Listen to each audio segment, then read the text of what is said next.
এবং বর্তমান সরকারের প্ল্যান রয়েছে 2030-এর মধ্যে 2000 মেগাওয়াট সোলার এনার্জির বিদ্যুৎ উৎপাদন করতে হবে।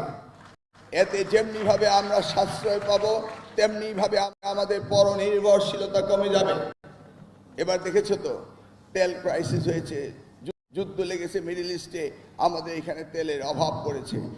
এইভাবে আমরা যেন পরনির্ভরশীল না থাকি, আমরা আত্মনির্ভরশীল জাতি হিসেবে যেন নিজেদেরকে প্রতিষ্ঠিত করতে পারি, সেই জন্য এইভাবে মাননীয় প্রধানমন্ত্রীর নির্দেশ সারা বাংলাদেশে by the end of 2030 solar এনার্জিতে ন্যূনতম পক্ষে 2000 মেগাওয়াট আমাদের উৎপাদন করতে হবে।